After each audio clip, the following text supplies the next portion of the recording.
আবারও ডুবল চট্টগ্রাম। প্রবল বর্ষণে নগরের বিভিন্ন এলাকায় সড়কে পানি ওঠায় দুর্ভোগে বাসিন্দারা। হাঁটু থেকে বুক সমান পানিতে যানবাহন বিকল হয়ে ভোগান্তিতে চালক ও যাত্রী। কারো কারো দাবি, জলাবদ্ধতার পেছনে সিটি কর্পোরেশনের পাশাপাশি নগরবাসীরও দায় কম নয়। ভারী বৃষ্টির কারণে নগরের বিভিন্ন শিক্ষা প্রতিষ্ঠানে পরীক্ষা ও শ্রেণী কার্যক্রম স্থগিত করা হয়েছে। টানা বৃষ্টি ও জোয়ারের পানিতে চট্টগ্রামের বেশিরভাগ নিম্নাঞ্চল থই থই করছে পানিতে। মধ্যরাত থেকে সকালে বৃষ্টিতে তলিয়ে যায় নগরীর সড়ক অলিগলি। কাতালগঞ্জ সুলকবহর সিডিএ আবাসিকে তৈরি হয় হাঁটু সমান পানি। জলাবদ্ধতায় নাকাল নগরবাসী। কেউ রিকশায়, কেউ হাঁটু পানি মারিয়ে গন্তব্যে যাওয়ার চেষ্টা করছেন। সব জায়গায় নালা ব্লক।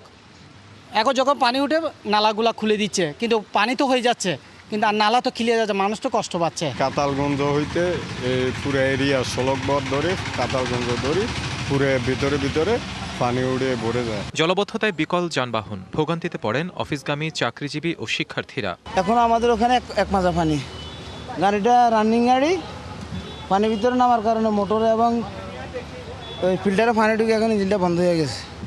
এখন টানিটা আনতে হয়েছে আর কি। একটু করে বৃষ্টি হলে এটা একটু ফুরে যায়, আমাদের আসা যাওয়ার অনেক কষ্ট হয় আর কি।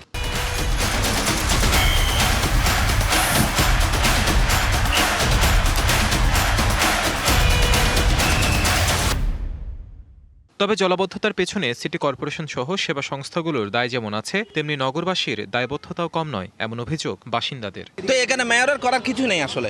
এখানে আমরা অপরিকল্পিত নগরায়ন এবং এখানে যে ড্রেনেজ ব্যবস্থা, সেই ড্রেনেজ ব্যবস্থাগুলো উন্নত নয়। শুধু মিয়া মহাদেরকে যে দোষ দিলে হবে না, আমাদের নিজেদেরও সচেতন হতে হবে। এদিকে ভারী বর্ষণ ও পাহাড় ধসে ক্ষতিগ্রস্ত অনেকে আশ্রয় নিয়েছেন আশ্রয় কেন্দ্রে। সক্রিয় মৌসুমী বায়ুর প্রভাবে ভারী থেকে অতি ভারী বর্ষণের সম্ভাবনা রয়েছে আরও কয়েকদিন। এই কারণে নিচু এলাকায় জলাবদ্ধতা এবং পাহাড়ি এলাকায় ভূমিধসের ঝুঁকিও রয়েছে। DBC news desk.